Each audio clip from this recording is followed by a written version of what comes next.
Xbox might be in big trouble as the head of Halo Infinite Studios leaves. Halo Infinite was supposed to be the game that lasted a generation, bigger and better than ever before, a live service with regular updates. Unfortunately, it seems like the ambitions that there were for the game has now completely fallen flat. The game did not have the best launch and was even delayed by a year after it became clear that development was nowhere near where it was supposed to be. Although a year did help 343 sort out some of the smaller issues, a few big problems still stuck out like a sore thumb. The biggest problem that most of the fans had was the fact that some of the game modes were pushed back. They cancelled the local co-op for the game, Season 3 was pushed back, and overall the live service for it is just not in a great state either. It feels at this point that Halo Infinite pretty much just is dead in the water. Battlefield at this point has done a better job fixing their issues. With that said though, the problems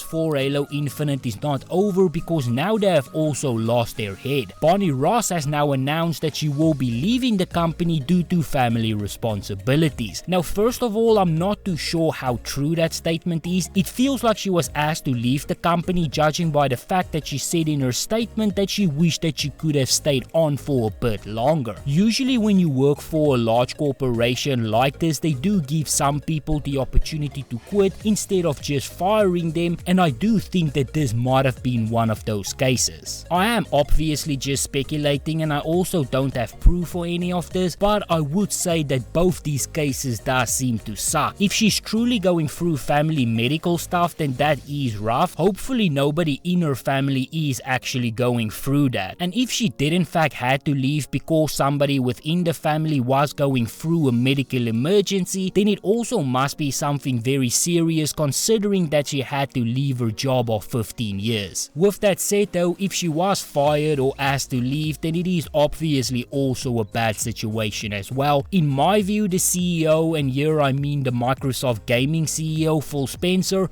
probably just had a talk with her that resulted in the statement that we saw. It could also just be a case of both. She could also just be dealing with personal matters that resulted in her work taking a back seat, but honestly at this point obviously none of us really know the truth behind all of this, so all that we can do is take the statement at face value. Now Kotaku in their article, head of Halo Infinite Studios is the latest to leave, say for as long as 343 Industries has existed, Bonnie Ross has been in charge of it no longer. The Microsoft veteran announced on Monday that she will be leaving the studio in charge of Halo Infinite to deal with a family medical issue. It is the latest high-profile departure on the pivotal Xbox game that continues to face big challenges as it nears its 1-year anniversary, and again I have already touched on the issues that Halo is facing, but it is clear that Infinite is not living up to the expectations that they had for the game. They were striving for a GTA 5 online or a Warzone type of service that could bring them in billions every year, but unfortunately now they are probably ending up losing out on billions every year instead. And when you're talking about that level of money being lost out on, I can't imagine either CEOs Microsoft and Microsoft Gaming being happy. Now her statement did read, "While I had hoped to stay with Halo until it reached the winter update, I'm letting you know that I'm leaving 343 and attending to a family medical issue." She said that she was incredibly proud of the work that 343 Industries has done for the Halo franchise and called its future bright. Now again, it is clear that she wanted to stay on, but she had no choice in leaving, be that for an actual family issue, which I do hope that it's not, since I obviously don't want anyone to go through it, or if it is actually her just being fired or being asked to leave, it is clear that she did not really have a choice in the matter. They also go on to say in the article that a position will not be filled in its entirety. They will instead break it up into 3 different positions that will focus on different areas. Now Kotaku in their article also highlights a few of the current problems. Currently however, the series faces an uphill battle as the latest release 2021's Halo Infinite continues to struggle during its post-launch phase as a live service game. Recently 343 Industries announced that a long-awaited feature promised at launch, split-screen local co-op, was cancelled and that the Season 3 of the game's multiplayer would be delayed until 2023. Again, the game at this point has been experiencing experiencing so many problems that it just feels like all of the hype that the game might have had is somewhat gone. Hopefully eventually they will be able to turn things around, but at this point I'm just not sure.